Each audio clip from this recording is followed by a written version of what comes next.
পৃথিবীতে যত দল মতবাদ আছে রাসূলুল্লাহ নিজে অন্য হাদিসে বলেছেন আমার উম্মত খুব তাড়াতাড়ি ৭৩টা দলে বিভক্ত হবে।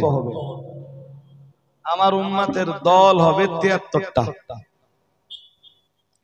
আল্লাহ পাকের নবী পরে আবার বললেন কুল্লুহুম ফিন্নারে ইল্লা মিল্লাতাও ওয়াহিদাতান। প্রিয় নবী মুহাম্মদুর রাসূলুল্লাহ সাল্লাল্লাহু আলাইহি ওয়াসাল্লাম আল্লাহ পাকের নবী জানিয়ে দিয়েছেন প্রত্যেকটা দলের জায়গা হবে জাহান্নাম, জাহান্নাম, জাহান্নাম। ইল্লা মিল্লাতাও ওয়াহিদাতান। প্রিয় নবী মুহাম্মদুর রাসূলুল্লাহ সাল্লাল্লাহু আলাইহি ওয়াসাল্লাম নবী আমার জানিয়ে দিয়েছেন কেবল একটা দলের জায়গা হবে জান্নাত। আর একটু মন খুলে বলেন, সব দলের জায়গা জাহান্নাম, একটা দলের জায়গা জান্নাত। কিলা মান হিয়া ইয়া রাসূলুল্লাহ, রাসূলুল্লাহকে জিজ্ঞেস করা হলো ইয়া রাসূলুল্লাহ ইয়া হাবিবাল্লাহ হুজুর, যে দলটার জায়গা জান্নাতে, যে দলটি আল্লাহর দয়ার জান্নাতে জায়গা পাবে, হুজুর আপনি তাদের পরিচয় ব্যক্ত করুন। প্রিয় নবী আমার জবাব দিয়ে বললেন কালা মা আনা আলাইহি ওয়া সাহাবী। আমার আল্লাহ পাকের নবী বললেন যে দলে আমি আছি এবং আমার সাহাবীরা আছেন ওই দলটাই জান্নাতি দল।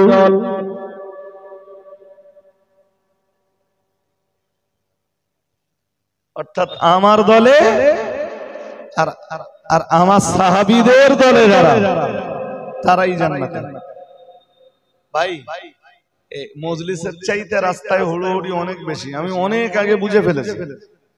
আর আমি এটাও জানি যে এখন জনগণের কাছে লক্ষ্যের চাইতে উপলক্ষ অনেক বড়। আপনারাই বলুন ৫ টাকা, ১০ টাকা, ২০ টাকা, ৫০ টাকার খাবার খাওয়া বড় না অন্তত আজকের দিনটার জন্য এই মজলিসে এসে বসা বড়?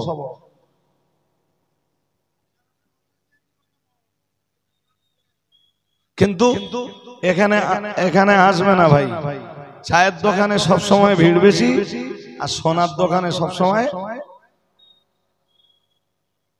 বলুন সোনার দোকানে ভিড় দেখবেন না। সচরাচর আপনাদের মার্কেটে যে সোনার দোকান আছে দেখবেন সারাদিনে হয়তো ২-৪ জন খরিদ্দার এলো, কিন্তু চায়ের দোকানের খরিদ্দার প্রায় সারাদিন আছে।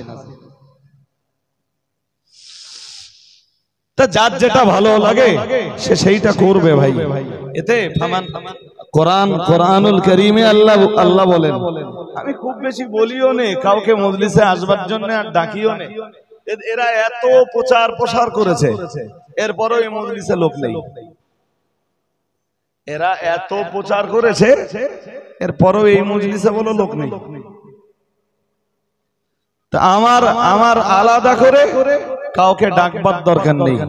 কিন্তু একটা কথা ভাবছিলাম কি জানেন, এই আশপাশ দিয়ে যখন যাচ্ছে তারা নাই বা শুনুক, তাদের শুনবার দরকার নেই। অন্তত আশপাশ দিয়ে অতিক্রম করার সময় যদি একটু নীরব হয়, তাহলে আমরা কথাগুলো কি নীরবতার মজলিসে বসে বলতেও পারি এবং সুষ্ঠু শান্তভাবে কথাগুলো আমরা শুনতেও পারি, উপলব্ধিও করতে পারি। কিন্তু সেটুকু সেন্সও যদি না থাকে, তাহলে এখানে আমার আর কিছু বলার নেই। এর চেয়ে বেশি কিছু বললে হয়তো কেউ না কেউ রাগ করবে। তাই আমি এখন ওই আয়াতটারই আমল করি যেখানে আল্লাহ কোরআনে বলেছেন ফামান শাআ ফালিয়ুমিন ওয়া মান শাআ ফালিয়াকফুর। আল্লাহ বলেন যার মন চায় সে ঈমান আনবে, আর যার মন না চায় সে ঈমান আনবে না। এই কথাটাকে একটু বিশ্লেষণ করলে, বাস্তব উপযোগী করে বুঝলে কেমন হয় জানেন? যার মন চায় সে মজলিসে আসবে, যার মন না চায় সে মজলিসে, হ্যাঁ যার চিন্তা, যার বিশ্লেষণী শক্তি এটা বলে যে এই মজলিসের চাইতে আজকে গণরাজপুরে আরো ভালো কোন মজলিস আছে, সে সেই মজলিসে যাবে। কুল্লু হিজবিম বিমা লাদাইহিম ফারহুন। আমার আল্লাহ বলেন এই পৃথিবীর প্রত্যেকটা দল, প্রত্যেকটা মানুষ নিজ নিজ নিজ নিজ আপন আপন কর্মসূচি বাস্তবায়ন হলেই তারা খুশি। এই কথাটা আপনারা এইভাবে বললে বুঝতে পারবেন না। যারা চুরি করে চুরি করে খুশি, যারা ডাকাতি করে ডাকাতি করে খুশি, জি, যারা অন্যায় অরাজকতার রাজ্যে বিচারণ করে অন্যায় অরাজকতা করেই তারা খুশি, যারা মার্ডার খুন জখম হত্যা করে বেড়ায় তারা ওইটা করতে পারলেই খুশি, যারা লোকের মেরে কেটে খাওয়া যাদের অভ্যাস মেরে কেটে খেতে পারলেই তারা, বলুন। আবার দেখবেন বয়স্ক প্রবীণ মানুষ গ্রামের গভীর রাতে উঠে তাহাজ্জুদের নামাজ পড়তে পেরে খুশি। আমরা যারা এখানে আছি আমরা কোরআন হাদিসের কিছু বয়ান শুনতে পেয়ে, বলুন, খুশি। তো যারা খুশি দুনিয়ার বাজারে যে ঘুরে ঘুরে কিছু খাবার খেয়ে একটু আড্ডা মেরে একটু হুড়ুহুড়ি করে তারা হারগিজ এখানে আসবে। তারা যারা আল্লাহ আল্লাহর রাসূলের দুটো কথা শুনে খুশি হয়। নিশ্চয়ই আমার কথা বুঝতে আপনাদের অসুবিধা হওয়ার কথা না। আর এটাও বলেছিলাম যে আমার সুরের দিকে আওয়াজের দিকে না তাকিয়ে মেহেরবানি করে আমি কি বলছি ওই দিকে দেখুন। চলুন যে হাদিসটা বলছিলাম শেষ করে নেই। নবীজি বললেন ওই দলটা জান্নাতি যে দলে আমি আছি আর যে দলে আমার সাহাবারা আছেন। ভাই আমি তো হাদিস ব্যাখ্যা করার যোগ্য কোনো লোক না। হাদিস তো ব্যাখ্যা করেছেন মুহাদ্দিসিনে কেরাম। সুবহানাল্লাহ বলুন। হাদিস ব্যাখ্যার যোগ্যতা যাদের ছিল, যেমন একটা নাম বলি, আল্লাহ হযরত আল্লামা বদরউদ্দিন আইনি রাহমাতুল্লাহ আলাইহি, তিনি বুখারী শরীফের ব্যাখ্যা লিখেছেন 25 খণ্ডে। একটা খণ্ড এরা মোটা মোটা। তো বুখারী শরীফ যদি আপনি দুটো খণ্ড আলাদা আলাদা ধরেন, জিলদে আওয়াল আর জিলদে সানি মিলে টোটালে দুটো জিলদ বা দুটো খণ্ড। এই দুটো খণ্ডের ব্যাখ্যা করছেন 25 খণ্ডে আল্লামা বদরউদ্দিন আইনি আল হানাফি রাহিমাহুল্লাহু তাআলা আনহু। সুবহানাল্লাহ।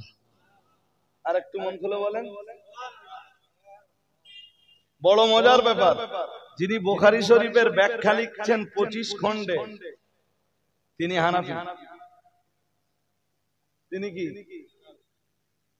আর আমরা দুই একজন আছি যে বাংলা দুই একটা দু চারটে হাদিস পড়ে আমরা বলে বেড়াই যে কোন মজাব না। আমার কথা বুঝতে পারতেছেন কি বলেছি বলুন তো? বুখারী শরীফের মতো হাদিসের কিতাবের ব্যাখ্যা যিনি লিখছেন 25 খণ্ডে তিনি হানাফি। আল্লামা বদরউদ্দিন আইনি, ওনার লেখা বুখারী শরীফের ভাষ্যের নাম উমদাতুল কারি। সুবহানাল্লাহ। আর একটু মন খুলে বলুন। আমরা দুই একটা হাদিস মোবাইলে লে, তাও বাংলাটা লে লোকে দেখাচ্ছি আর বলছি ভাই এই দেখো এ মাযহাব মানলি রাসূলের হাদিস মানা হচ্ছে না, অতএব মাযহাব মানা চলবে না। যার বুদ্ধি যেমন তার সিদ্ধান্ত তেমন। এটাও আমার বলবার উদ্দেশ্য না ভাই। ওই যে রাসূল বললেন যে সব দল জাহান্নামে একটা দল জান্নাতে, ওই হাদিসের ব্যাখ্যা লিখতে যে মুহাদ্দিসিনে হযরতরা লিখেছেন যে দলটা জান্নাতি ওই দলটার নাম পৃথিবীতে আহলুস সুন্নাহ ওয়াল জামাআহ। আরেকটু মন খুলে এবার আপনাদের উত্তর দিতে হবে। বলুন তো মুহাদ্দিসরা ওই দলটার নাম আহলুস সুন্নাহ রেখেছেন কেন?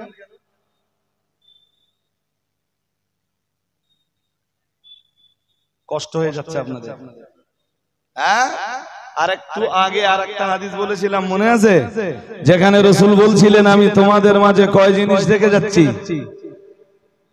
বলুন বলুন। কোরআন আর সুন্নাহ, এক্সিলেন্ট। তো যারা সুন্নাত অনুসরণ করবে পৃথিবীতে এমনি তারা সুন্নাত ওয়ালা হয়ে যাবে। আহলুস সুন্নাহ এর মানেই হলো সুন্নাত ওয়ালা। সুন্নাত ওয়ালা। তো নবী তো বলে যাননি যে আমি তোমাদের মাঝে কোরআন আর হাদিস রেখে যাচ্ছি। কি কথার মারপেস কিছু বুঝতেছেন নাকি? কি বলেছেন? কোরআন আর সুন্নাহ রেখে যাচ্ছি। তাই যারা সুন্নাহের অনুসারী হবে, জি, তাদেরকে বলা হবে আহলুস সুন্নাহ ওয়াল।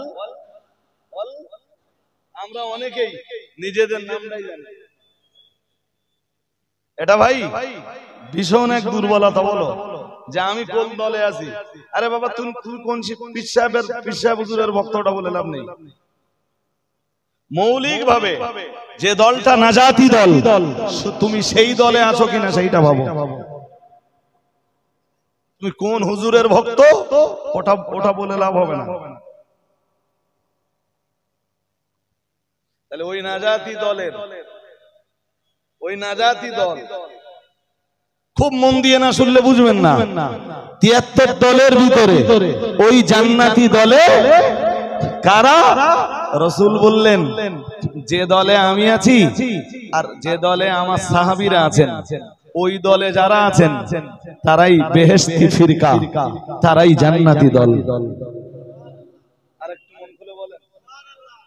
আচ্ছা, কথা এই পর্যন্ত যদি শেষ হয়ে থাকে, এখান থেকে যখন যেখান থেকে যে কথাগুলো বার করে দিলে হয় তখন সেখান থেকে সে কথাগুলো বার করে দেওয়ার চেষ্টা করেছি। চলুন এবার বাস্তব কিছু কথা বুঝি। মন আছে আমার দিকে নাকি না অন্যদিকে যাচ্ছে? গেলে হবে না ভাই সাহেব, এক চিন্তা মন বাইরে গেলে হবে না। কে আসছে কে যাচ্ছে এইটা হিসাব রাখার ডিউটি আপনার নয়। আমার ডিউটি ওয়াজ করা, আপনাদের ডিউটি ওয়াজ শোনা।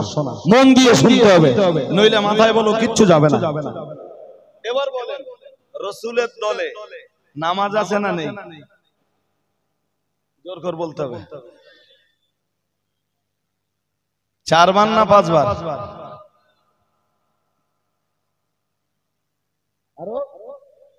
বাট অপরিহার্য কয়বার? একদম পড়তেই হবে, না পড়লে কোন মূল্যেই আর রাসূলের দলে থাকা।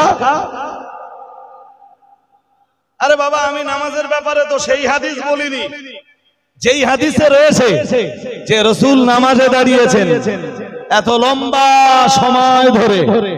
রাসূলুল্লাহ নামাজে দাঁড়িয়ে হাত্তান তাফাখাত কদামাহু, রাসূলের পা দুটো ফুলে গেছে। আমি বলেছি যে আপনারাও এতটা পরিমাণ, আমি কি বলেছি যে আপনারাও এতটা পরিমাণ নামাজে দাঁড়িয়ে থাকুন যাতে আপনাদের পা ফুলে যায়? বলিনি, বলেছি অন্তত অপরিহার্য আপনার প্রতি, জি, যতটা পরিমাণ সালাত, যতটা পরিমাণ নামাজ, ততটা তো আপনি আদায় করবেন। চলুন একটা আয়াত পড়ি।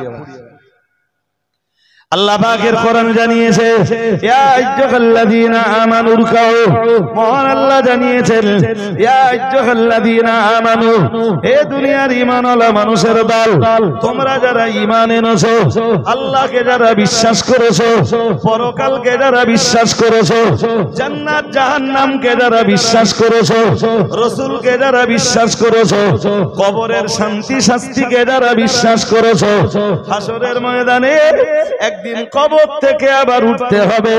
আল্লাহ পাক রব্বুল আলামিন ন্যায়ের আদালত বসাবেন, আল্লাহ পাক ন্যায়ের দাড়ি পাল্লা খাড়া করবেন। সেখানে প্রত্যেক বান্দার পাপ পুণ্য ওজন হবে, এই বিশ্বাস যারা করেছো। এরপরে কেউ বা আল্লাহর বিচারে জান্নাতে যাবে, আর কেউ বা আল্লাহর বিচারে জাহান্নামে যাবে। এই বিশ্বাস যারা করেছো, হে দুনিয়ার দুনিয়ার ঈমানওয়ালারা, তোমরাই পৃথিবীর ঈমানওয়ালা। আমি আল্লাহ পাক রব্বুল আলামিন তোমাদের জন্যই নির্দেশ দিচ্ছি। ভাই এখানে দুটো কথা গভীর ভাবে বুঝবার আছে।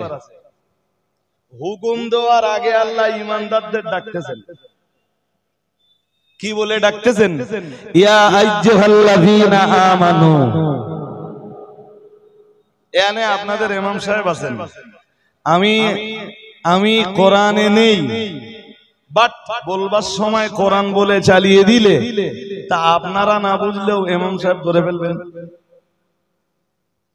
সূরা হজ্জের শেষ পৃষ্ঠায় এই আয়াতটা আছে। আল্লাহ তাআলা বলেন, ইয়া আইয়ুহাল্লাযীনা আমানু, হে পৃথিবীর ঈমানওয়ালারা। ঈমানওয়ালা কারা? এত দেরি হয় কেন? বলেন আমরা।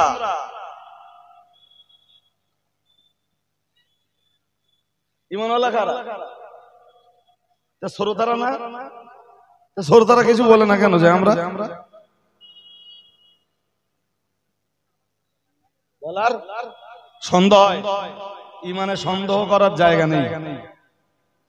ঈমানে সন্দেহ করা জায়েজ নেই, শুধু জায়গা নেই নয়, ঈমানে সন্দেহ করার নো কন্ডিশন। আপনার নিজের ঈমানে সন্দেহ হবে, আমার নিজের ঈমানে সন্দেহ হবে, তার মানে আপনাকে বলতে হবে আনা মুমিনুন হাক্কান, আমি বেশক ঈমানদার।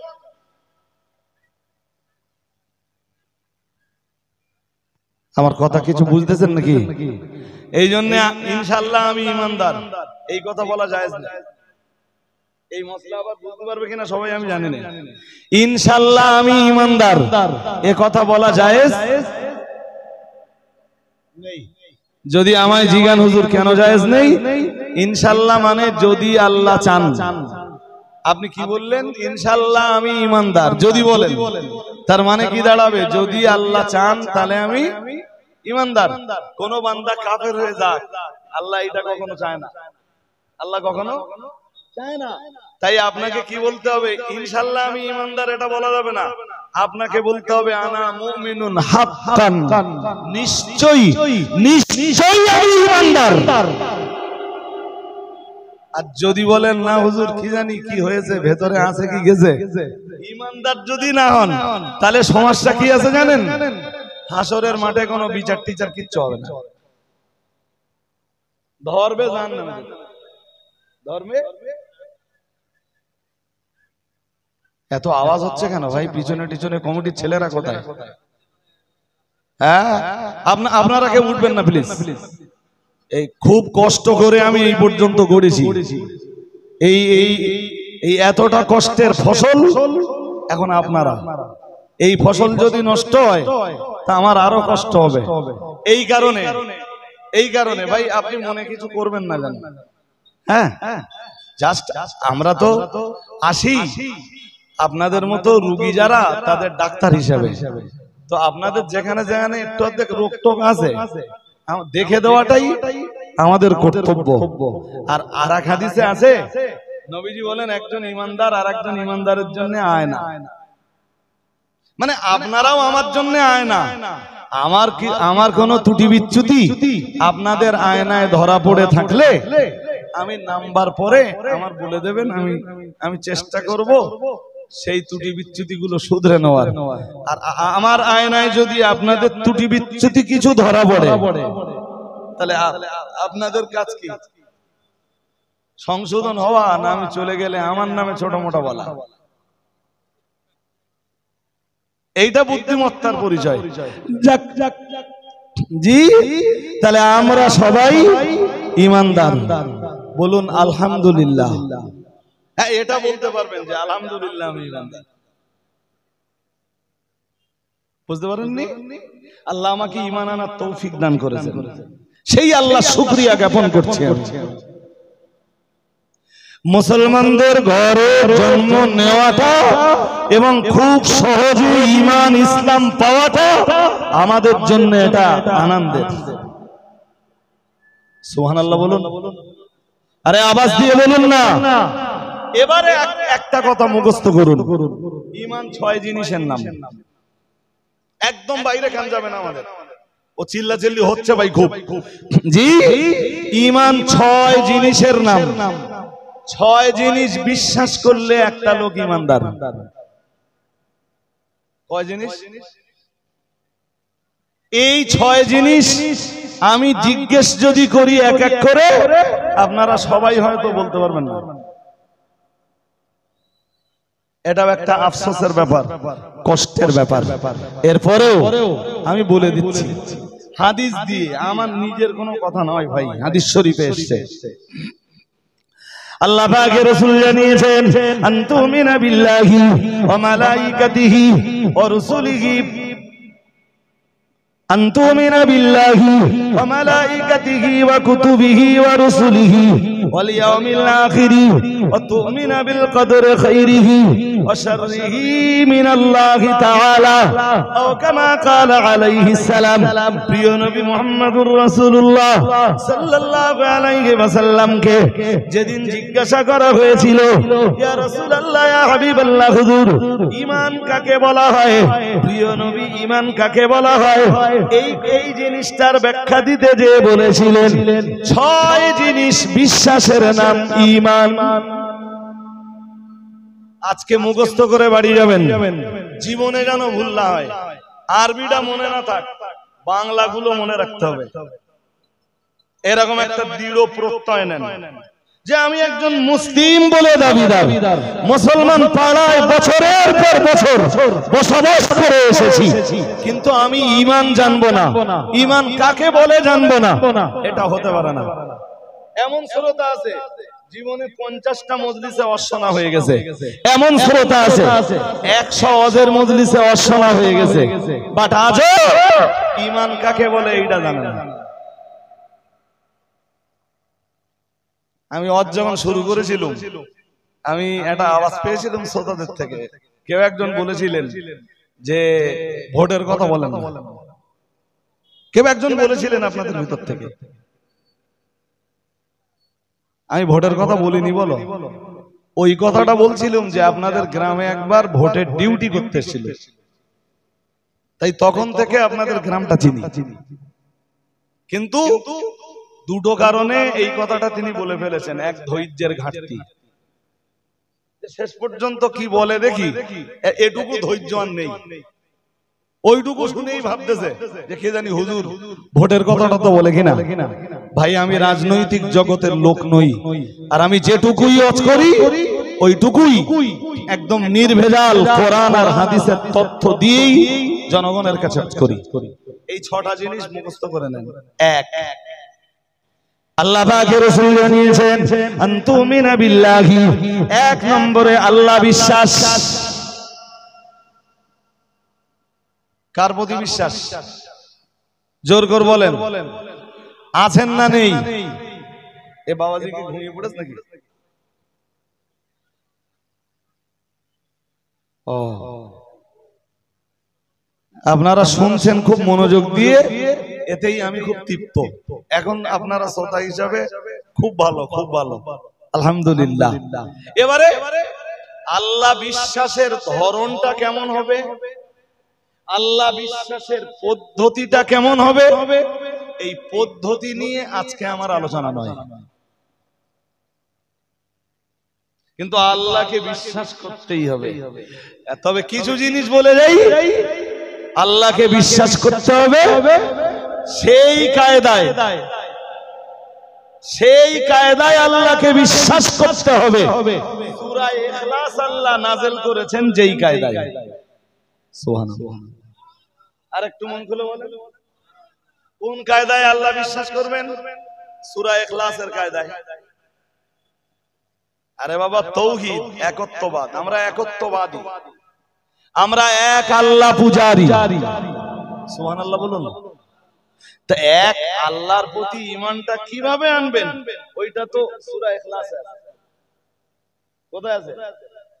এই জন্য সূরা ইখলাসের আমল করবেন, উঠতে, বসতে, চলতে, ফিরতে। জি, সাইকেল চালাচ্ছেন, মোটরসাইকেল চালাচ্ছেন, জবান সূরা ইখলাস পড়লে অসুবিধা নেই, পড়ুন না, সূরা ইখলাসের আমলটা থাক না।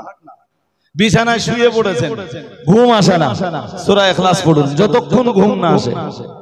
দুপুরবেলা জোহরের নামাজ পড়ে দুটো খেয়ে শুয়েছেন, ঘুম লাগে না, জেগে আছেন, মোবাইল নিয়ে খেলাধুলো করে অযথা সময়টা নষ্ট করেন না, সূরা ইখলাসটা পড়ুন না। সূরা ইখলাসের ফজিলত জানেন? সূরা ইখলাসের আমল যারা করে আল্লাহ তাদের ঈমানের মউত দান করে। এর চেয়ে বড় আমল কি আছে আমি জানি না। উঠতে বসতে চলতে ফিরতে যারা সূরা ইখলাসের আমল করে, কথা এই পর্যন্ত মনে রাখুন। আমি যেগুলো বাকি রেখেছি ইনশাআল্লাহ বলবো। একটা কথা একটু বলে নেই, রাসূলুল্লাহ তখন তবুকের যুদ্ধে, আর তবুক মদিনা থেকে অনেক দূর, কাছাকাছি মদিনা থেকে কাছাকাছি যে যুদ্ধগুলো রাসূল করেছেন আমি চেষ্টা করেছি মদিনা থেকে ওই জায়গাগুলো ঘুরে আসবার, বাট তবুকে যাওয়ার মতো সাহস আমার একবারও হয়নি। তা নিয়ত করে রেখেছি সুযোগ হলে কোনো একবার তাবুকে যাব, ইনশাআল্লাহ ঘুরে আসবো। অনেক রাস্তা মদিনা থেকে তবুক, যুদ্ধটাও গরমের সময়ে, রাসূলুল্লাহ যুদ্ধে গেলেন, জয় মুসলমানদের হলো, সুবহানাল্লাহ। আর একটু মন খুলে বলেন, যুদ্ধে মুসলমানদের জয় কেন হয় জানেন? সংখ্যা কম, অস্ত্র কম, বাহন কম, সাওয়ারি কম, মুসলমানদের পেটে খাবার নেই, পিপাসার পর্যাপ্ত পানি নেই, এরপরেও মুসলমানদের জয় হয় আল্লাহর সাহায্যে আর মুসলমানদের ঈমানি তাকতে। আর একটু মন খুলে বলুন না, সব মুসলমানরা এখন তো দ্বীন ঈমানের জায়গা থেকে অনেক সরে গেছে, একদম ঈমান নেই বলছি না, আমি বলছি আছে, তবে কতটা আছে সেটা আপনাদেরকে একটু বাদে যা বলবো ইনশাআল্লাহ আপনারা বুঝতে পারবেন। একটা হাদিস দেবো তাতে বুঝে ফেলবেন। এখন যেভাবে শুনছেন আপনারা ইনশাআল্লাহ বুঝতে অসুবিধা হবে না। চলুন এটা আগে কভার দিয়ে নেই। রাসূল করিম সাল্লাল্লাহু আলাইহি ওয়াসাল্লাম তবুকের ময়দানে, তো ফজরের রক্ত হয়ে গেছে, সাহাবারা ফজরের নামাজ পড়ে নিয়েছেন, সকাল হয়ে গেছে, তা সূর্য ওঠে, শুনছেন নাকি? সকাল হয়ে গেছে, সূর্য ওঠে, আকাশে মেঘও নেই। সাধারণত আমরা কি জানি, সূর্যের আলো না পাওয়ার কারণ মেঘ, সূর্যের আলো না আসার কারণ ঘন কুয়াশা। দেখবেন কুয়াশার এক দিন এরকম হয় যে সারাদিন সূর্যের আলো পায়নি মানুষ, অথবা পেয়েছে মাত্র 1 ঘন্টা। জি, তো আনুমানিক সকাল হয়ে গেছে, 2-3 ঘন্টা হয়ে গেছে, তা সূর্যের আলো আসে না। সাহাবারা এসে বললেন, হুজুর আকাশে সূর্যের আলো নেই, ফজরের নামাজ তো অনেক আগে পড়ে নিয়েছি। নবীজি বললেন, ফজরের নামাজ ঠিক টাইমেই হয়েছে, তবে সূর্যের আলো নেই কেন এ ব্যাপারটায় তোমরা যেখানে আমিও সেখানে। এ ব্যাপারে আমার কাছে কোনো পয়গাম আসেনি, এ ব্যাপারে আমার কাছে কোনো বার্তা নেই, কোনো মেসেজ নেই, এ ব্যাপারে আমার কাছে কোনো খবরাখবর নেই। যদি খবর পাই তোমাদেরকে বলে দেব ইনশাআল্লাহ। যাও যাও। সাহাবারা সবাই চলে গেলেন। একটু বাদেই ফেরেশতা জিবরিল আমিন আলাইহিস সালাম এলেন। আসসালাতু ওয়াসসালামু আলাইকা ইয়া রাসূলুল্লাহ, আসসালাতু ওয়াসসালামু আলাইকা ইয়া হাবিবাল্লাহ, আসসালাতু ওয়াসসালামু আলাইকা ইয়া রাহমাতাল লিল আলামিন, আসসালাতু ওয়াসসালামু আলাইকা ইয়া শাফিআল মুযনিবিন। আল্লাহ পাকের নবীর সালাম দিলেন, নবী আমার সালামের জবাব দিলেন। আল্লাহ পাকের ফেরেশতা জিবরিল আমিন আলাইহিস সালাম আল্লাহ পাকের নবীকে ডাক দিয়ে বললেন, ইয়া রাসূলুল্লাহ, ইয়া হাবিবাল্লাহ, হুজুর একটা খবর নিয়ে আপনার কাছে এসেছিলাম। ইয়া রাসূলুল্লাহ, ইয়া হাবিবাল্লাহ, হুজুর আর আপনিও একটা বিষয় নিয়ে খুব চিন্তিত। ফজরের নামাজ আপনারা সময় মতো আদায় করেছেন, হুজুর ফজরের নামাজ অনেক আগেই হয়ে গেছে, আকাশে মেঘ দেখা যায় না, আকাশে কুয়াশা দেখা যায় না। ইয়া রাসূলুল্লাহ, ইয়া হাবিবাল্লাহ হুজুর, কিন্তু সূর্যের আলো কেন জমিনে পড়ে না? হুজুর বিষয়টা নিয়ে আপনিও চিন্তিত, আপনার সাহাবারাও চিন্তিত। ইয়া রাসূলুল্লাহ, ইয়া হাবিবাল্লাহ হুজুর, আমি জিবরাইল, আল্লাহ তাআলা আমাকে পাঠিয়ে দিয়েছেন, আপনাকে আমি এই ব্যাপারটা খোলাসা করব। সঙ্গে সঙ্গে আপনার কোন এক সাহাবীর ব্যাপারে আমার কাছে একটা মেসেজ রয়েছে। ইয়া রাসূলুল্লাহ, ইয়া হাবিবাল্লাহ হুজুর, মদিনা মুনাওয়ারার আপনার এক অসুস্থ সাহাবী হযরত মুআবিয়া ইবনে মুআবিয়া, তিনি মদিনায় ইন্তেকাল করেছেন।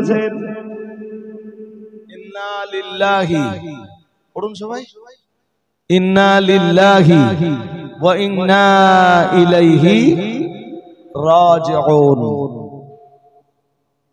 বলেন হুজুর, সূর্যের আলো কেন আসতেছে না? ও চিন্তাটাও আপনার আছে। আর এর মধ্যে আল্লাহ একটা মেসেজও পাঠিয়েছেন, দুইটার জবাব একসাথে দিচ্ছি। আপনার এক সাহাবী মারা গেছেন মদিনায়, অসুস্থ, অসুস্থতার জনিত কারণেই তিনি যুদ্ধে আসতে পারেন। তিন শ্রেণীর মানুষের জন্য আল্লাহ যুদ্ধ মাফ করে দিয়েছেন, তাদের যুদ্ধ যাওয়া লাগবে না। লাইসা আলাল আ'মা হারাজ, আল্লাহ বলেছেন অন্ধ যারা, ওদের যুদ্ধে যাওয়া বলুন লাগবে না। আরে বাবা, নিজেই অন্ধ, তা অন্ধ লোকে যুদ্ধে যেয়ে কি করবে? সে তো দেখতেই পাবে না, তারে সামলাতে আরেকজন। তাহলে মুসলমানের সৈন্য আর একজন কমে গেল, ঠিক না? এই জন্য আল্লাহ অন্ধের জন্য যুদ্ধের যে বিধান দিয়েছেন, দুনিয়ার অন্ধরা এই বিধানের অন্তর্ভুক্ত নয়। লাইসা আলাল আ'মা হারাজ ওয়ালা আলাল আ'রাজ হারাজ। খোলা যারা, খোলা, আল্লাহ আমায় ক্ষমা করুন, খোলা বোঝেন তো? হ্যাঁ না বলবেন তো? বোঝেন? একটু দূর হয়ে গেছে বলে, আরে পোকা না থাকলে কখন আপনাদের কাছে টেনে নিতাম আমি এত দূরে, বক্তা শ্রোতা এত দূর। রাসূলুল্লাহ সাহাবীদেরকে নিয়ে যখন ওয়াজ করতেন, মোটেই দূরত্ব রাখতেন না, একদম কাছাকাছি বসতেন। সুবহানাল্লাহ। কিন্তু পোকার জন্য আপনাদের তো আগে আসবার কথা বলতে পারছি না আমি। জি, আমিও চাইবো না আপনারা কষ্ট পান, যেমন আপনারা চাইবেন না আমি কষ্ট পাই। জি, তো 2 নম্বরে খোলা যারা চলতে পারে, অচল, অচল খোলা সামলা দিতে পারে আরেকজন লাগবে। সাহাবীদের ব্যাপারে এই জাতীয় শব্দ ব্যবহার করার ইচ্ছা হয়তো আমায় ছিল না, আল্লাহ আমায় ক্ষমা করে দেন। নাম্বার 3, লাইসা আলাল আ'মা হারাজ ওয়ালা আলাল মারিজ হারাজ ওয়ালা আলাল আ'রাজ হারাজ ওয়ালা আলাল মারিজ হারাজ। যারা 3 নম্বরে যারা অসুস্থ, এত অসুস্থ যে বিছানা ছেড়ে উঠতে পারছে না, তাদের জন্যও যুদ্ধ মাফ করে দিয়েছেন কে? আল্লাহ কারোর উপরে জুলুম করে না, আমাদের উপরেও জুলুম করে না। জুলুম করে? আরে হ্যাঁ না বলবেন?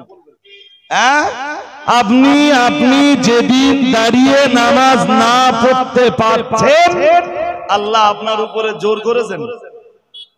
জোর করে বলে না। কোরআন খুলে দেখুন, আল্লাযীনা ইয়াযকুরুনাল্লাহা কিয়ামান ওয়া কুউদান ওয়া আলা জুনুবিহিম ওয়া ইয়াতাফাক্কারুনা ফী খালকিস সামাওয়াতি ওয়াল আরদি রাব্বানা মা খালাকতা হাযা বাতিলান সুবহানাক ফাকিনা আযাবান নার। পড়ুন আল্লাহু আকবার। এই আয়াত কোনদিন বুঝেছেন কিনা জানি না। এই আয়াতে আল্লাহ বলতেছেন, আল্লাহ 3টে স্তর বলতেছেন। প্রথমে বলতেছেন তুমি আল্লাহ জিকির করবা দাঁড়িয়ে দাঁড়িয়ে। জিকির মিন্স সালাত আদায় করবা দাঁড়িয়ে দাঁড়িয়ে। যেই দিন তোমার শরীর না পারবে, তোমার দেহ টানতে পারতেছে না, তোমার উপরে আমার কোনো জুলুম নেই, সেদিন তুমি বসে বসে পড়লেও আমি তোমার সালাতকে কবুল করে নিব। জুলুম করতেছেন? কোন জুলুম নেই, বান্দাদের প্রতি কোনো অত্যাচার নেই। তুমি যেভাবে পারো বান্দা, তবে দেহ ঠিক আছে, বসে বসে পড়বেন চলবে।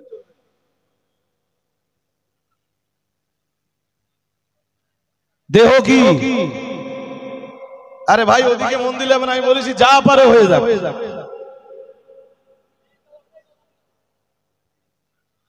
একদম যাবেন না, মজলিসটা শান্ত রাখতে হবে ভাই, মজলিস ঠিক রাখতে হবে, কেউ উঠবেন না প্লিজ মজলিস থেকে। জি অনেক কষ্ট করে বলে এই মজলিস গড়া, আমার এত কষ্ট হয় না সাধারণত মজলিস গড়তে। কষ্ট মানে অনেক বলে হয়ে দেয় মজলিসটা গড়া। আল্লাহর রাস্তে কেউ উঠবেন না।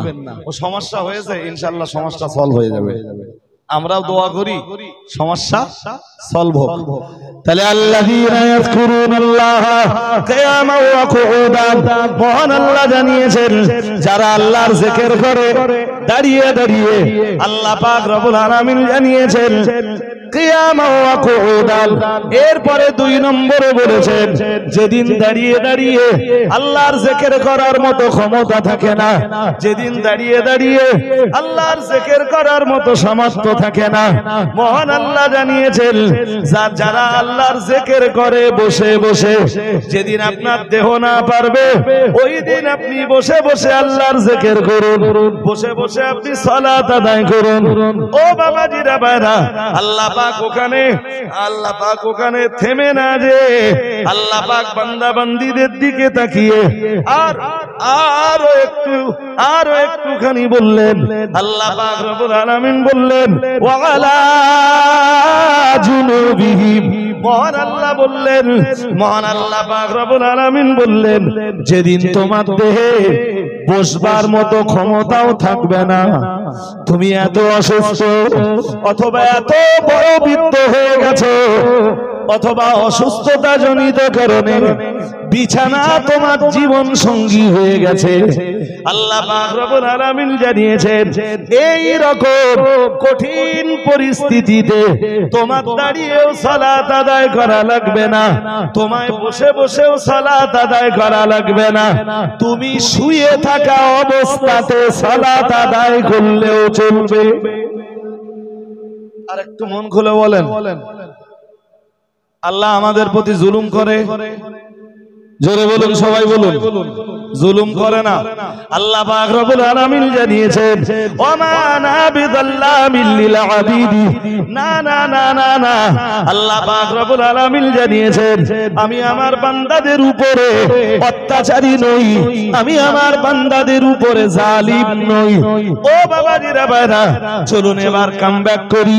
প্রিয় নবী আমার তবুকের ময়দানে রয়েছেন, ফেরেশতা জিবরিল আমিন আলাইহিস সালাম এলেন, রাহমাতুল লিল আলামিন কে সালাম দিলেন, ইয়া রাসূলুল্লাহ ইয়া হাবিবাল্লাহ হুজুর, আমি এসেছি আপনার একজন সাহাবীর ইন্তেকালের খবর আমি শোনাবো।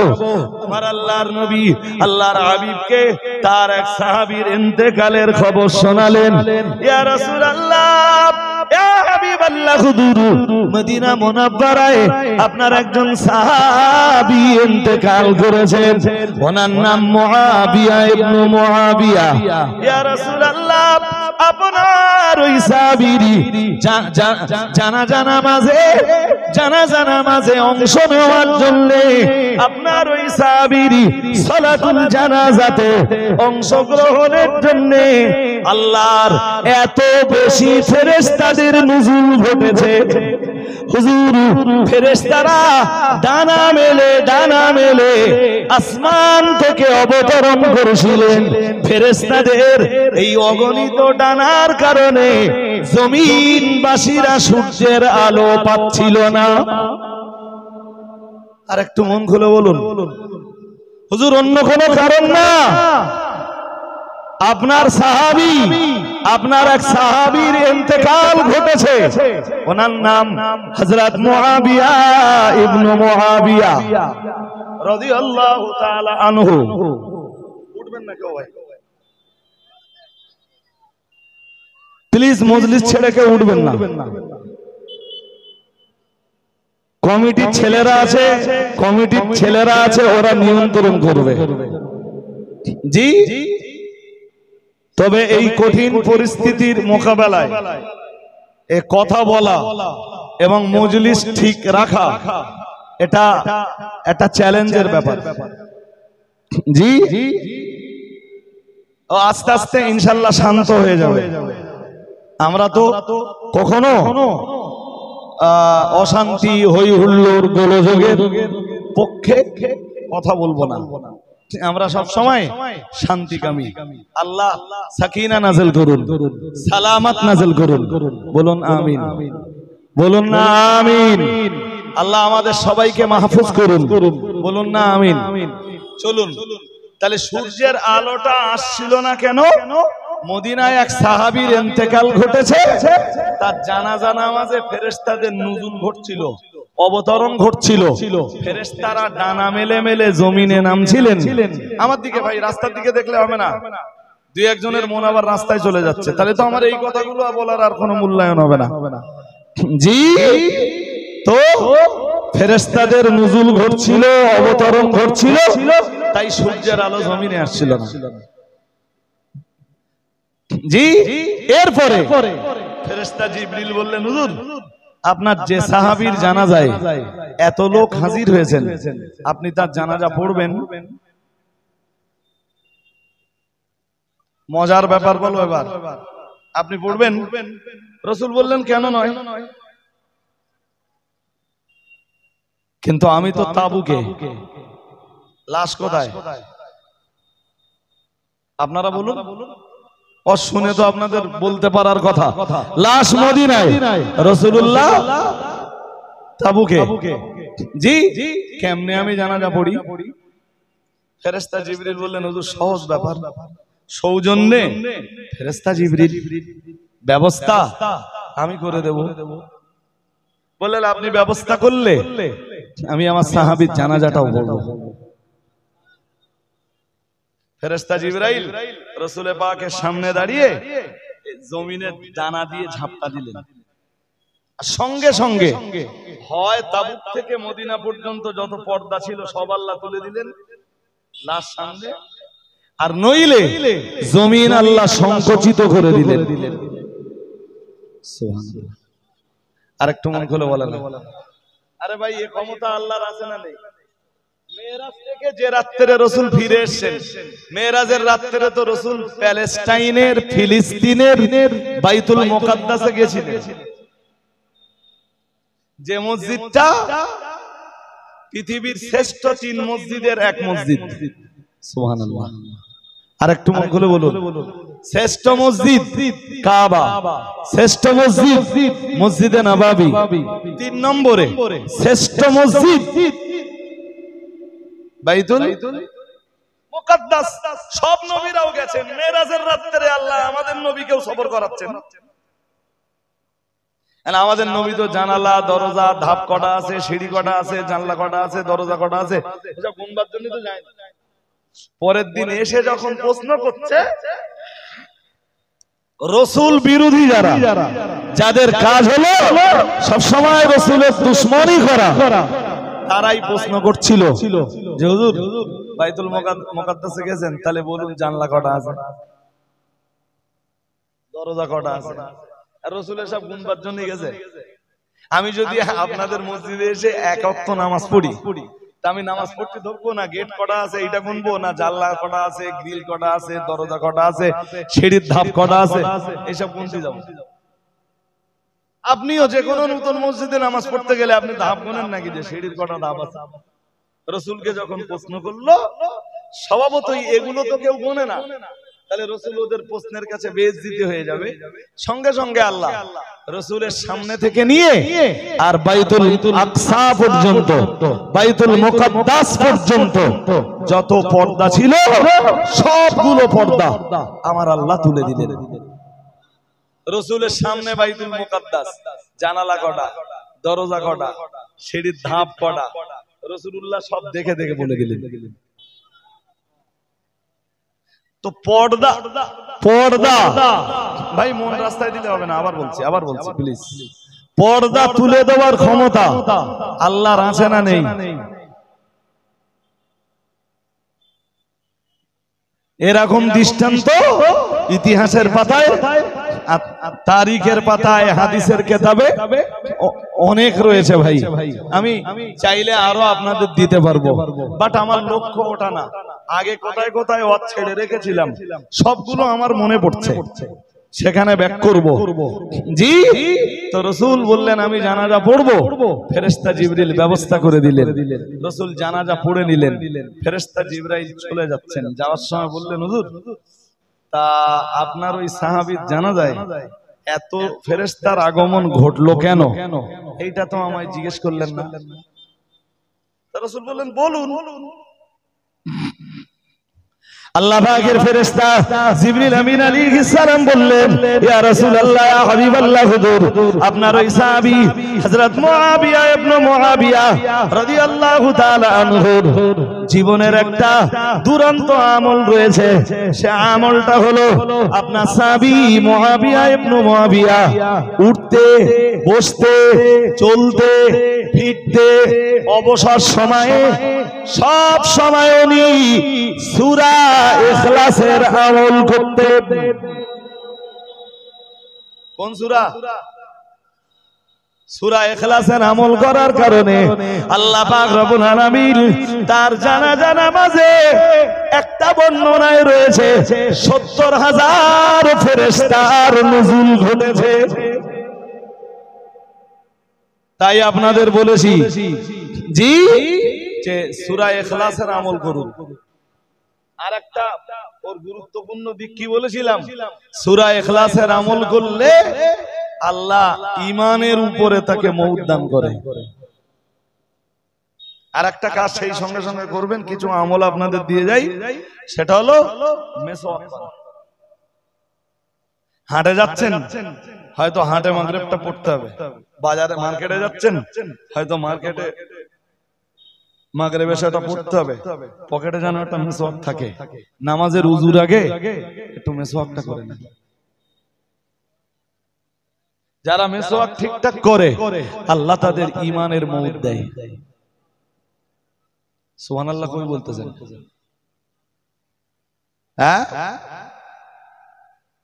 আর এই সূরা ইখলাসের কথা আমি এজন্যই বলেছিলাম যে আপনি ঈমান আনবেন সেইভাবে সূরা ইখলাসে আছে যেভাবে। আজ আমি সূরা ইখলাসের ব্যাখ্যা করে আল্লাহর প্রতি ঈমান কেমনে আনবেন সে কথা বলে দেওয়া আমার পক্ষে আর সম্ভব নয় ভাই। পারলে অন্য যে কোনো হুজুরের কাছ থেকে যে কোনো মজলিসে সূরা ইখলাসের তাফসীরটা ভালো করে শুনে নেবেন। মুসলমানদের সমস্যা কি? মুসলমানদের সমস্যা হলো মুসলমানরা কোরআন শুনতে চায় না ভাই।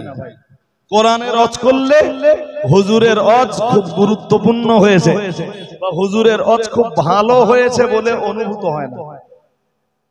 কিন্তু আমাদের কর্তব্য, এটা পানি দেন তো, আপনাদের কর্তব্য কি? হুজুররা আসলে বলা, যেহেতু নামাজে তো প্রতিদিন সূরা ইখলাস পড়ি, প্রত্যেক রাকাতে পড়ি, এই সূরা ফাতিহা পড়ি, সূরা ইখলাস পড়ি, তারপরে সূরা কাউসার পড়ি, সূরা ফিল পড়ি, সূরা নাস পড়ি, সূরা নাসর পড়ি, সূরা লাহাব পড়ি, সূরা ফালাক পড়ি। তা এই সব সূরাগুলো হুজুর একটা একটা করে যদি একটু তাফসীর করে যেতেন আপনারা, তা আমরা এই সূরাগুলো থেকে কিছু জ্ঞান অর্জন করতে পারতাম। আর এই সূরাগুলো দিয়ে নামাজ পড়তে তখন আমাদের আরো বেশি মজা লাগতো। সবচেয়ে বড় লজ্জার সাথে বলতে হয় ভাই, 6 জিনিসের নাম ঈমান। মনে আছে নাকি? ভুলে যাইনি আমি। 1 নম্বরে আল্লাহ বিশ্বাস। আল্লাহ বিশ্বাসের ধরন কেমন হবে সেটা আছে সূরা ইখলাসে। অথচ সূরা ইখলাসে কি আছে এই যদি এখন আলাদা আলাদা করে জিজ্ঞেস করি অধিকাংশ লোক বলতে পারবে। তাহলে এদের এ সমাজের ঈমানের কাইফিয়াতটা কি? এ সমাজ ঈমানের স্বাদটা কেমনে পাবে? হাদিস শরীফ বিবরণ দিয়েছে প্রিয় নবী মুহাম্মদুর রাসূলুল্লাহ সাল্লাল্লাহু আলাইহি ওয়াসাল্লামকে যেদিন জিজ্ঞেস করা হলো ইয়া রাসূলুল্লাহ ইয়া হাবিবাল্লাহ হুজুর ঈমান কয় জিনিসের নাম, অথবা জিজ্ঞেস করা হলো ঈমান কাকে বলে, প্রিয় নবী মুহাম্মদুর রাসূলুল্লাহ সাল্লাল্লাহু আলাইহি ওয়াসাল্লাম নবী আমার জবাব দিতে যেয়ে বললেন আনতুমিনা বিল্লাহি ওয়া মালাইকাতিহি ওয়া কুতুবিহি ওয়া রাসূলিহি।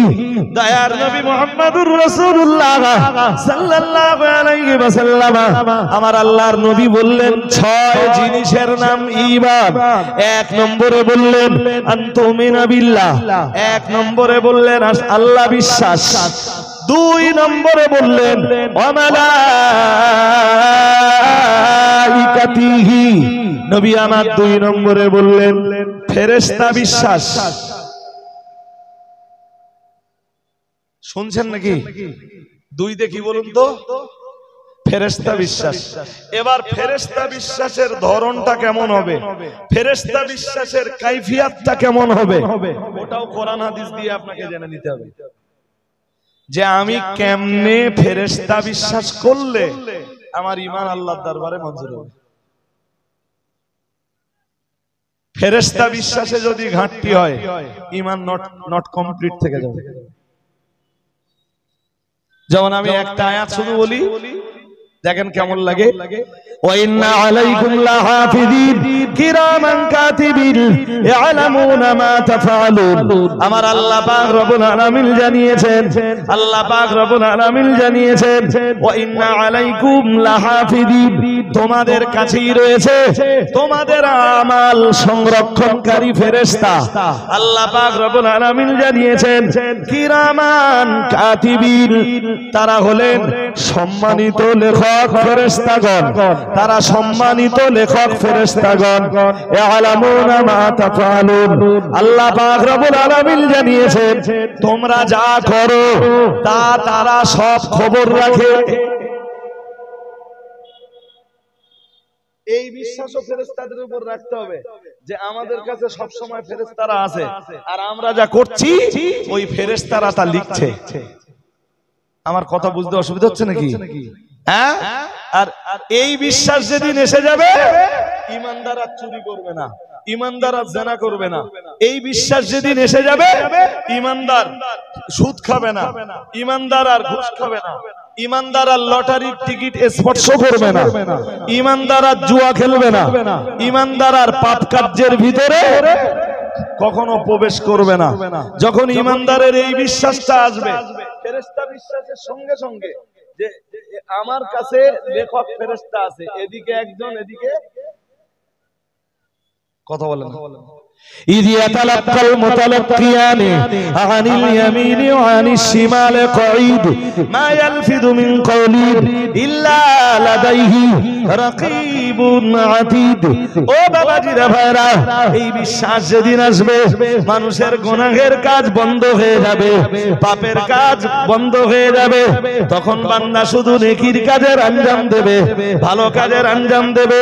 ও বাবাজিরা ভাইরা, প্রিয় নবীকে ঈমানের ব্যাপারে জিজ্ঞাসা করা হলো, নবী 1 নম্বরে বললেন আল্লাহ বিশ্বাস, 2 নম্বরে বললেন ফেরেশতা বিশ্বাস, 3 নম্বরে বললেন কিতাব বিশ্বাস। কি বিশ্বাস? জোর করে বলেন। কিতাব মানে কি? স্কুলের কোন বই? না, স্কুলের জীব বিজ্ঞান না, ভূত বিজ্ঞান না, কোন ইংরেজি কিতাব না। আরে ইংরেজি দ্বারা কিতাব বলা হয় না। কিতাব বলতে আমরা কি বুঝি? কোরআনুল হাকিম, কোরআনুল কারীম। হ্যাঁ, এটা ঠিক, ওখানে বহু বচন আছে। এই জন্য নবী মুসার প্রতি, নবী ঈসার প্রতি, নবী দাউদের প্রতি এবং অন্যান্য নবী রাসূলদের প্রতি যেসব কিতাব আল্লাহ নাযিল করেছেন সব আমার আল্লাহ নাযিল করেছেন, এই বিশ্বাসটা প্রথমে করতে হবে।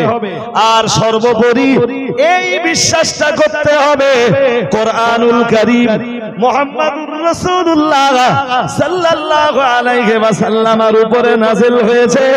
আল্লাহ পাক নাযিল করেছেন, বহন করে এনেছেন ফেরেশতা জিবরাইল আমিন আলাইহিস সালাম, আর নাযিল হয়েছে মুহাম্মাদুর রাসূলুল্লাহ সাল্লাল্লাহু আলাইহি ওয়াসাল্লামের উপর।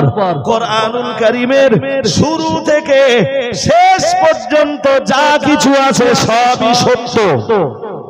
সুবহানাল্লাহ।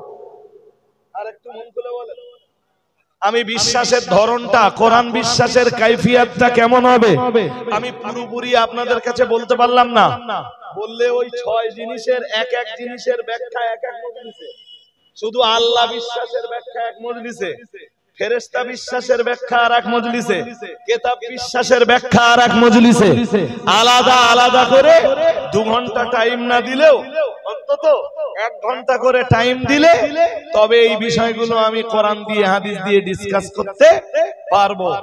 কোরআনের বিসমিল্লাহর বা থেকে নিয়ে বে থেকে নিয়ে মিনাল জিন্নাতি ওয়ান নাসের সিন পর্যন্ত যা আছে সব বিশ্বাস করা লাগবে। একটা জায়গায় যদি একটুখানি অংশকে অবিশ্বাস করে তার ঈমান চলে যাবে। আমি কি বোঝাতে পারছি? কথা বলে না, জোর করে বলেন। অসুবিধা হচ্ছে?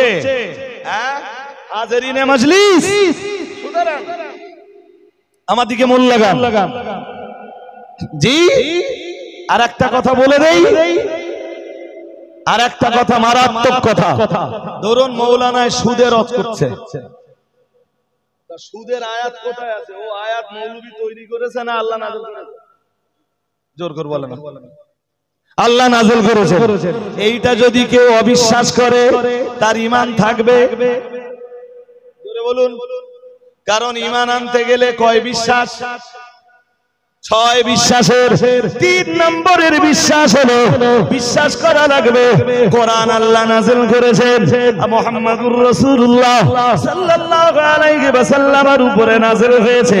আর এই কোরআনে যা আছে সবই সত্য, দেয়ার ইজ নো ডাউট। না না না না না, এখানে সন্দেহ করার কোনো জায়গা নাই। আল্লাহ পাক রব্বুল আলামিন জানিয়েছেন, ওজন্যই আমার আল্লাহ জানিয়েছেন যালিকাল কিতাবু লা রাইবা ফীহি। পড়ুন আল্লাহু আকবার। কি চ্যাম্পিয়ন করে আমার আল্লাহ বললেন যালিকাল কিতাব, এটা এমন একটা কিতাব লা রাইবা ফীহি, যেখানে সন্দেহ করার কোনো জায়গা, সবাই বলুন, নেই নেই নেই নেই। অস্বীকার তো বহু দূরের কথা, সন্দেহ কোন ইমানদারে করতে। সুতরাং যদি মৌলানাতে সুদের বিরুদ্ধে ওয়াজ করে, ও বাবাজিরা ভাইরা, যদি এমন নসিহত করা হয়, মহান আল্লাহ জানিয়েছেন আহাল্লাল্লাহুল বায়আ ওয়া হাররামার রিবা। আল্লাহ পাক রব্বুল আলামিন জানিয়েছেন তিনি সুদ হারাম করে দিয়েছেন আর ব্যবসা তিনি হালাল করে দিয়েছেন। এবারে আপনারাই বলুন তিনি কে? জোর আওয়াজ দিয়ে বলেন। সুদ হারাম করে দিয়েছেন যে আল্লাহ, ব্যবসা হালাল করে দিয়েছেন সেই আল্লাহ। আর একটু মন খুলে বলেন। সুতরাং সুদ খাওয়া চলবে, সুদের রস শোনার পরে মৌলবীর প্রতি কোনো সন্দেহ করা? কেউ যদি এরকমটা ভাবে যে কোরআন নাযিল হয়েছে 1500 বছর আগে, হযরত মুহাম্মাদুর রাসূলুল্লাহ সাল্লাল্লাহু আলাইহি ওয়াসাল্লাম তার প্রতি কোরআন নাযিল হয়েছে 1500 বছর পরে, 1500 বছর পরে, 1500 বছর কেটে গেল, 1400 1450 বছর কেটে গেল। এই বিজ্ঞানের চরম উন্নতির যুগে, এই আধুনিকতার যুগে সে গেলে কোরআন আর একালে চলবে না। যদি এরকমটা বলে বা ভাবে, ঈমান থাকবে না যাবে? ও বাবাজিরা ভাইরা, নারী জাতির এই চরম লগ্নতার পিরিয়ডে, নারী জাতির এই চরম বেরেল্লাপনা আর বেহায়াপনার পিরিয়ডে চতুর্দিকে নারী জাতিকে যখন বেপরদায় দেখতে পাওয়া যায়, ঠিক ওই পিরিয়ডে যদি অজ করে বলা হয়, আল্লাহ পাক রব্বুল আলামিন জানিয়েছেন, মহান আল্লাহ জানিয়েছেন, আল্লাহ পাক রব্বুল আলামিন ঘোষণা দিয়েছেন, ইয়া আইয়ুহান নাবিয়্যু কুল আজওয়াজিক ওয়া বানাতিক ওয়া নিসাইল মুমিনিনা ইদনিনা আলাইহিন্না মিন জালাবিবিহিন্না যালিকা আদনা আন ইউরাফনা ফালা ইউযাইনা ওয়া কানা আল্লাহু গফুরার রহিমা। পড়ুন আল্লাহু আকবার। আমার আল্লাহ অন্য আয়াতে জানিয়েছেন, ওয়াকারনা ফি বুয়ুতিকুন্না ওয়ালা তাবাররাজনা তাবাররুজাল জাহিলিয়াতিল উলা আকিমনাস সালাতা ওয়া আতিনাস যাকাতা ওয়া আতি'নাল্লাহ ওয়া রাসূলা। পড়ুন আল্লাহু আকবার। হাদিরিনে মাজলিস, এই আয়াতগুলো পড়ে যদি নারী জাতির পর্দার কথা নারী জাতিকে বুঝিয়ে বলা হয়, আর আমার সমাজের মুসলমান নামধারী কেউ যদি এই বিশ্বাস করে যে ১৫০০ বছর আগের কোরআনের পর্দা এই বিজ্ঞানের আধুনিকতার যুগে আর চলবে না, তার ঈমান থাকবে না, যাবে। জোর করে বলেন, ঈমান কয় জিনিসের নাম? হ্যাঁ ও ভাই সাহেব, আপনি এক সময় বলছিলেন, আমার এবার মনে পড়তেছে যে সেসব হয়তো খেয়াল করতেছি।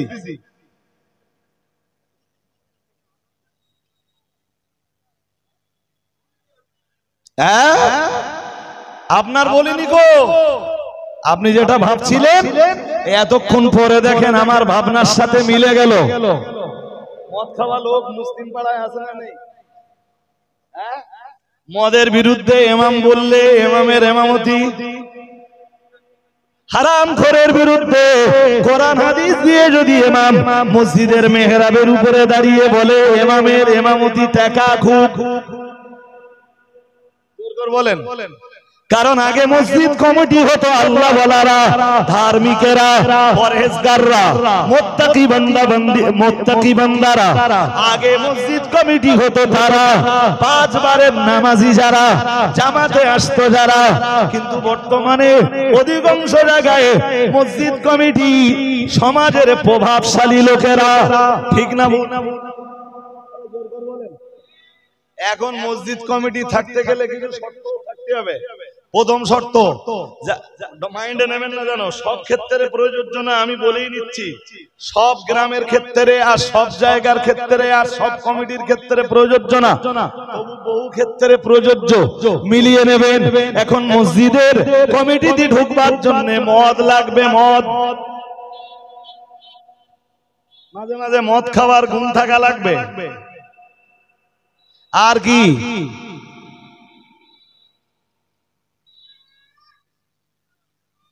মসজিদ কমিটির সদস্য, কিন্তু জনগণের পিছনে পিছনে শুনতে পাওয়া যায় নারীবাদীর স্বভাবটা আজও যায়নি।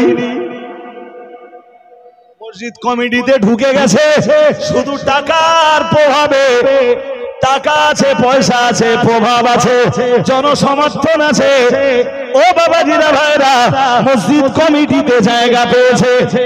এখান থেকে 30 বছর আগের কথা মনে করে দেখুন, মসজিদ কমিটিতে ঢুকবে তারা পরহেজগার, মুত্তাকি, আল্লাহওয়ালা, ধর্মভীরু যারা, ঠিক না বেটি? মসজিদের নেতৃত্ব কারা দেবে ওটা আল্লাহ কোরআনে বলতেছেন। কোথায় বলতেছেন আমি এখন আর ব্যাখ্যা করার মতো সময় পাবো না, না সময় নেই ভাই, আপনারা জোর করে বললে হবে, সময় আছে। হ্যাঁ, জি হাজিরিনে মজলিস মনে রাখুন, আমি সেই শুরু থেকে নিয়ে পর্যন্ত কোরআন আর হাদিস সামনে রেখে, বাস্তবতাকে সামনে রেখে আমি এ পর্যন্ত কথা বলে আসছি। চলুন আরো দুটো কথা আপনাকে বুঝিয়ে দেই। মসজিদ, তাহলে মসজিদ কমিটিতে থাকতে গেলে বর্তমান যেন এটা একটা শর্ত হয়ে দাঁড়িয়েছে, কারোর জন্য এটা শর্ত হয়ে দাঁড়িয়েছে, মানুষ নিজেরা তৈরি করে নিয়েছে। নারীবাজির স্বভাব থাকতে হবে, আবার কারোর ভিতরে থাকতে হবে মদ খাবার অভ্যাস, আবার কারোর ভিতরে থাকতে হবে হারাম টাকা উপার্জনের অভ্যাস। ও বাবাজিরা ভাইরা, ঠিক এই পিরিয়ডে মসজিদের ইমাম যদি মেহরাবে দাঁড়িয়ে, মেম্বারে দাঁড়িয়ে মসজিদের ইমাম যদি মদের বিরুদ্ধে, সুদের বিরুদ্ধে, জুয়ার বিরুদ্ধে, লটারির বিরুদ্ধে, হারামিয়ার বাটপাড়ির বিরুদ্ধে জুমার দিনে বক্তৃতা করে, ইমাম সাহেবের ইমামতি দেখবে। কিন্তু এরপরে ইমামের দায়িত্ব কোরআনকে গোপন না করে জনগণের কাছে কোরআনের মেসেজ পৌঁছে দেওয়া।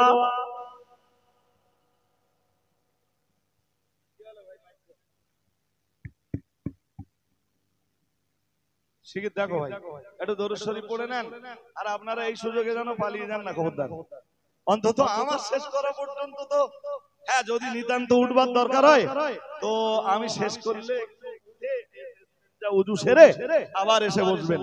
সময় সুযোগ কন্ডিশন পজিশন হলে আমি আপনাদের কাছে আবার আসবো। প্লিজ এই মুহূর্তে মজলিসটা ছাড়েন না। দরুদ শরীফ আল্লাহুম্মা। কি ছোট ভাই, কি তুমি জানো মাইক জানো? হ্যাঁ হালকা জানো, তাহলে তুমি হাত দিও না প্লিজ। ও বলতেছে কি বলেন দিন, বলতে আমি হালকা হালকা জানি। আমি আবার বলি ও খেয়ে করে ফেলে কিনা, যে হালকা জানে তার হাত না দেওয়া ভালো, ওই জন্য বলতেছি। তুমি তো বলবা যে আমি মোটামুটি জানি, মোটামুটি আর হালকা হালকা হালকা জানি, দুটো এক হয় না। জি সুতরাং এরপরে মসজিদের ইমামের দায়িত্ব কি?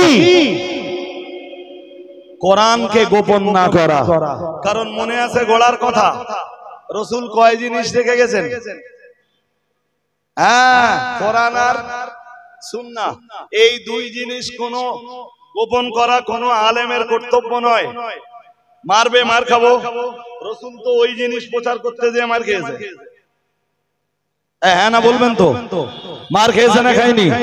তয়েফে কয়েকবার, মানে এত মার খেয়েছে, তয়েফে রাসূলের জুতো আটকে গেছে পায়ের সাথে রক্তে। ওহদের ময়দানে নবীর মাথা কেটে গেছে। এই ময়দানে ওহদে রাসূল এইভাবে রক্ত মুছে ফেলছেন, জমিনে যাতে রক্ত না পড়ে, হাতের তালু দিয়ে মুছে ফেলছেন এইভাবে।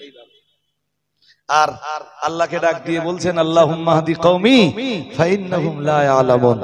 আল্লাহ ওরা জানে না, ওরা বোঝে না, ওরা জানলে বুঝলে ওরা আমায় মানতো না।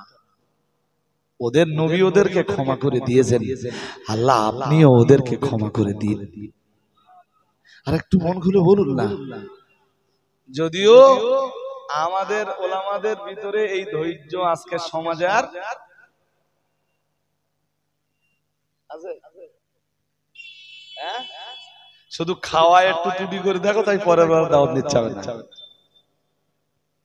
বলবো ওরা মানুষ না। তো দাওয়াত তো সেই জায়গায় বেশি নিতে হবে যারা মানুষ না।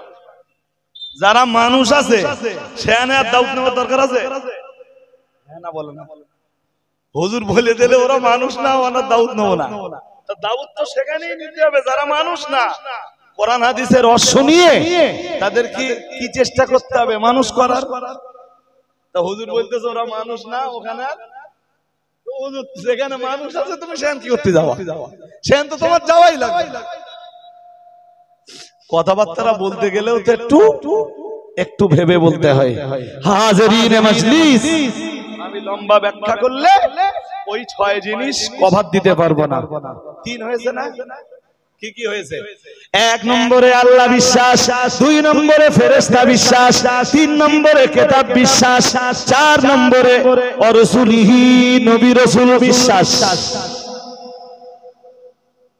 সব নবী রাসূলকে বিশ্বাস করা লাগবে, আর খাস ভাবে বিশ্বাস করা লাগবে মুহাম্মাদুর রাসূলুল্লাহ সাল্লাল্লাহু আলাইহি ওয়াসাল্লামকে। শুনুন, নবী বিশ্বাস কিভাবে করতে হবে? ওর উপরে কমপক্ষে 1 ঘন্টা ওয়াজ শুনতে হবে আপনার।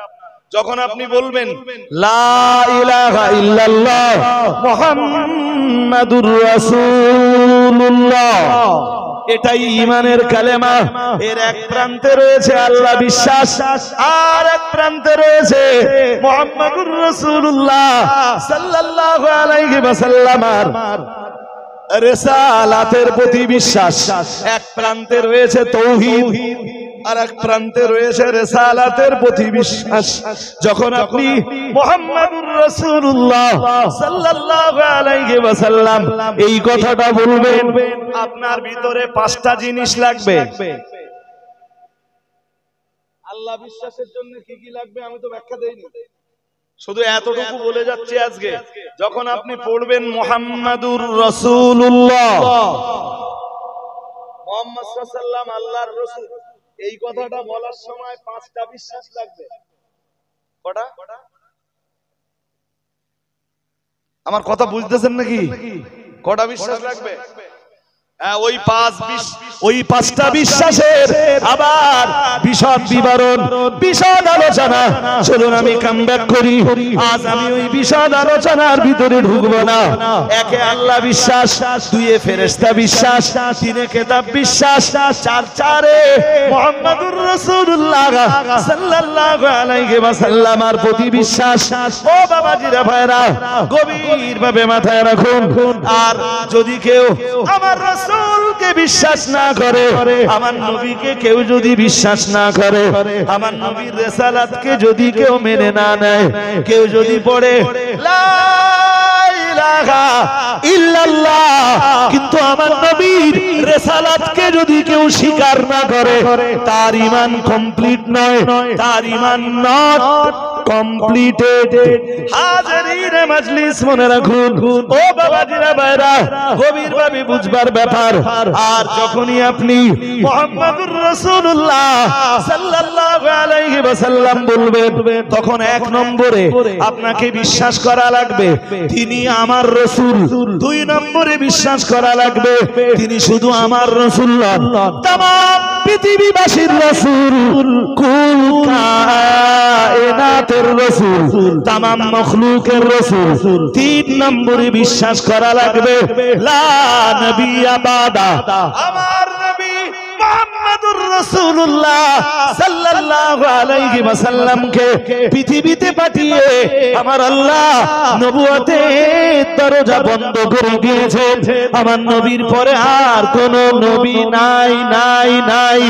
4 নম্বরে বিশ্বাস করা লাগবে মুহাম্মাদুর রাসূলুল্লাহ সাল্লাল্লাহু আলাইহি ওয়াসাল্লামের উপরে আমার আল্লাহ যা কিছু নাযিল করেছে, আমার নবী কোনো কিছু গোপন না করে সময়মতো সব উম্মতের কাছে পৌঁছে দিয়েছে। এই বিশ্বাসগুলো লাগবে, সব মনে থাকবে না, চেষ্টা রাখবেন। আর একবার বলে দিচ্ছি, একে বিশ্বাস করা লাগবে তিনি আমার রাসূল। 2 বিশ্বাস করা লাগবে আমার একা রাসূল নন, তিনি কুল মখলুকের রাসূল, কুল কায়নাতের রাসূল। সুবহানাল্লাহ। আর একটু মন খুলে বলেন। 3 নম্বরে বিশ্বাস করা লাগবে তারপরে আর কোন নবী নাই নাই নাই। কাদিয়ানীরা কাফের কেন? কাদিয়ানী যারা বিশ্বাস করে মির্জা গোলাম আহমদ কাদিয়ানী তাদের নবী, ওই ঈমান শেষ হয়ে গেল। ঈমান এই জন্য নবী বিশ্বাস করতে গেলে ওই 5টা জিনিস লাগবে, যেই 5টা জিনিস আমি বলছি। 4 নম্বরে বিশ্বাস করা লাগবে আমার নবীর উপরে যা আল্লাহ নাযিল করেছেন, আমার নবী কোনো কিছু গোপন করেননি, সব কিছু উম্মতের কাছে পৌঁছে দিয়েছেন। আরেকটু মন করে বলেন, আমি এই 5 জিনিসের ব্যাখ্যা আজ আর করব না। 5 নম্বরে বিশ্বাস করা লাগবে तमाम দুনিয়ার নবীরা যেমন বেগুনাহ, আমার নবীও তেমন মাসুম, আমার নবীরও কোনো গুনাহ। জোরে জোরে আওয়াজ দিয়ে বলেন, আমার নবীরও কোনো গুনাহ। আরে বাবা, আরবিতে একটা বই পড়েছিলাম 2-3 বছর আগে, বইটার নাম হুকুকুন নবী আলা উম্মতিহি, উম্মতের কাছে নবীর অধিকার। উম্মতের কাছে, হ্যাঁ, উম্মত শুধু নিজের অধিকারটা বুঝে নেওয়ার চেষ্টা করে খুব, হাসরের ময়দানে নবী আমার সুপারিশ করবে, হে উম্মতের দল, এটা যেমন তোমার অধিকার, তোমার নবীরও তোমার কাছে 5টা অধিকার রয়েছে। কয় অধিকার? ওই 5 অধিকারের প্রথম অধিকার হলো নবীর প্রতি ঈমান, নবীর প্রতি, আর ওই ঈমান, নবীর প্রতি ঈমানের আবার 5টা পর্যায়, যেই 5টা পর্যায় আমি বললাম। আমার কথা কি বুঝতেছেন? 5 অধিকারের এক অধিকার আমি বলেছি। চলুন হাদিসটা শেষ করি। পরের বক্তা মাওলানা বাকিবিল্লাহ সাহেব হুজুর তিনি এসেই বলেছেন, তিনি আজ করবেন। এখন আমি আপনাকে বলছিলাম ঈমান 6 জিনিসের নাম। 1 আল্লাহ বিশ্বাস, 2 কিতাব বিশ্বাস, 2 ফেরেশতা বিশ্বাস, 3 কিতাব বিশ্বাস, 4 নবী রাসূল বিশ্বাস, 5 নম্বরে ওয়ালিয়াউমিল আখির, পরকাল বিশ্বাস। এ তো বিরাট ব্যাপার। এখন ওয়াজ শুরু হলে ফজর পর্যন্ত চলবে, তাও বন্ধ হবে না। কি বিশ্বাস? আরে জোর করে বলো না কেন? পরকাল এখন না একটু পরে? হ্যাঁ, যেই মরবেন সেই পরকাল শুরু, যেই মরবে না সেই শুরু। আজরাইল যখন তে আসবে তখন তো বুঝতে পারবেন যে এবার খেলা শুরু। খেলা খেলা ওখান থেকে একদম জান্নাত জাহান্নাম পর্যন্ত টোটালটা মিলে পরকাল। 5 নম্বরে বিশ্বাস করা লাগবে। কি বিশ্বাস? পরকাল বিশ্বাস। এই পরকাল যে বিশ্বাস করবে ও 5 বার নামাজ পড়বে, ওর জন্য আর কোনো ওয়াজ লাগবে না। কিন্তু সেখানেও আমাদের ঘাটতি। 6 নম্বরে আল্লাহ পাকে নবী বললেন, অতুমিনা বিল কদরি খাইরিহি ওয়া শাররিহি মিনাল্লাহি তাআলা। আল্লাহ পাকে নবী বললেন 6 নম্বরে বিশ্বাস করা লাগবে তাকদীর। কি বিশ্বাস? বিষ খেয়ে মরবা, গলায় দড়ি দেবে, রেলে যেয়ে গলা দেবে, ইসলাম এইগুলো অ্যাকসেপ্ট। তোমার তকদিরে যেটা লেখা ছিল মেনে নাও। আমার কথা বোঝেননি? বুঝতেছেন নাকি? আর এইটা যখন কেউ মেনে নেবে, ও লটারি কাটবে না, ও এইটা বিশ্বাস করবে যে আমার এই গরিবতা, এই টালির চাল আমার তকদির। আমার ও লটারির দোকানে আর কোনোদিন লাইন দেবে না। ব্যাস, এই পর্যন্ত থাক। মোটামুটি 6টা জিনিস তো আমি আপনাদের বলে দিতে পারলাম। ফের ইনশাআল্লাহ আয়েন্দা দিন 2টো কথা। প্রথম একটা কথা ভাই, খাদিজা মাদ্রাসা আমার দায়িত্বে চলে। তো আপনারা যে না থাকলেও কেউ কেউ গেছেন, আর যারা জাননি অনেকেই জানেন। অল ইন্ডিয়া সুন্নাতুল জামাত পরিচালিত খাদিজা মাদ্রাসা এবং ফাতেমা মাদ্রাসা দুটো একযোগে চলে, এবং দুটোর দায়িত্ব আমার উপরে। যতদিন আছে চালাতে হবে। যেদিন আমার দায়িত্ব থাকবে না, অন্য কেউ যদি দায়িত্ব নিয়ে চালায়, আলহামদুলিল্লাহ আমার কষ্ট হবে না। আমি কোনোদিন বলবো না যে আমার কাছে মাদ্রাসা কেড়ে লেছে, এই কথা আপনি রেকর্ড করে রাখেন। আমার শুধু বলে দেবে যে তোমার চেয়ে উপযুক্ত লোক পাওয়া গেছে। তা আমার চেয়ে যোগ্য লোক যদি পাওয়া যায়, আমার তো তখনও এমতি করার নেশা ভিতরে থাকা উচিত না। আমার কথা বুঝতে পারেন? উচিত কি?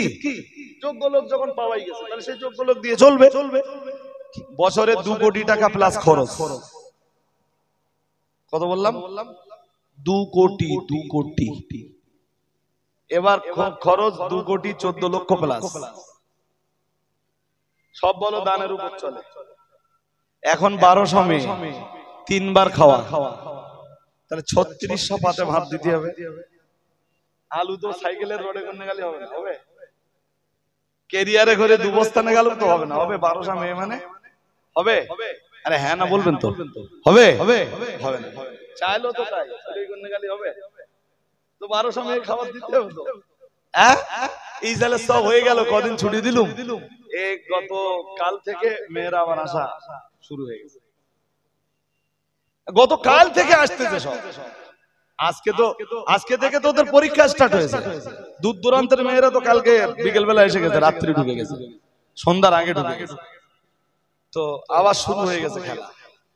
তো খাদিজা মাদ্রাসার জন্য এই গ্রামে খাদিজার সদস্য কাজটা এখনো শুরু হয়নি। সদস্য কাজ বলতে আপনি যদি খাদিজার একজন দাতা সদস্য হন, বছরে 100 টাকা দেবেন। শুনছেন নাকি? কত? 100 টাকা খাদিজায় বছরে দিলে আপনাদের কি কষ্ট হবে? হবে? হবে নি। 100 টাকা আমি কি করে নেব? আপনার কাছ থেকে আপনার নাম, ঠিকানা, দ্যাটস মিন আপনার আব্বার নাম, আপনার গ্রাম, আপনার পোস্ট, আপনার থানা, আপনার জেলা, আপনার পিন নাম্বার, আপনার ফোন নাম্বার সব আমি নিয়ে রাখবো। আমার যে সদস্য পোর্টাল আছে ওখানে এন্ট্রি করে আপনার নামের পাশে একটা সদস্য নাম্বার দিয়ে দেবো। ঠিক ইসারের সওয়াবের আগে আপনার বাড়িতে একটা চিঠি পাঠিয়ে দেবো। চিঠিটা পাওয়ার পরে যার হাত বরাবর আপনি চিঠিটা পাচ্ছেন, পয়সাটা আপনি তার হাতে দিয়ে দিলে পয়সা বুঝে নেওয়ার দায়িত্ব আমাদের। আর ও অনলাইন সিস্টেম, ও আপনার পয়সা নিয়ে মাঝখান থেকে কেউ খেয়ে ফেলতে পারবে না। আপনি নিজেও দেখতে পারবেন যে আপনার অনলাইন পোর্টালে নাম আছে। জি, তাই প্রথম দাবি আপনারা একটা করে সদস্য হবেন। আমি এসে কমিটির এই ছেলেদের সাথে, বেশ কিছু ছেলের সাথে বিষয়টা আলোচনা করেছি। আপনি ইমাম তো, আপনার উপরেও একটু দায়িত্ব খানিকটা দিয়ে যাচ্ছি। একটু দেখবেন খাদিজা মাদ্রাসাতে যাতে কিছু সদস্য করে দেওয়া যায়। এবছর সদস্য হলে এখন আর টাকা দিতে হবে না, আপনি টাকা দেবেন এখান থেকে 11 মাস 11.5 মাস পরে। 100 টাকা দেওয়ার জন্য 11.5 মাস সময় পাবেন। এই 100 টাকা শোধ করে দেবেন 25 সালে, যে আবার পরবর্তী বছরে 100 টাকা দেওয়ার জন্য আবার 1 বছর সময় পাবেন। প্লিজ একটা করে সদস্য হবেন। আর হাতে যেটা আছে এটা আপনারা দেখতেই পাচ্ছেন যে খাদিজাতুল কুবরা বালিকা এতিমখানা ও মাদ্রাসা থেকে বছরে একটা করে পত্রিকা বার করি। এতে আমার লেখা আছে মুফতি আব্দুল কাইয়ুম সাহেব, আতালাল্লাহু উমরা ওয়া বারাকাল্লাহু ফি হায়াতি, হুজুরের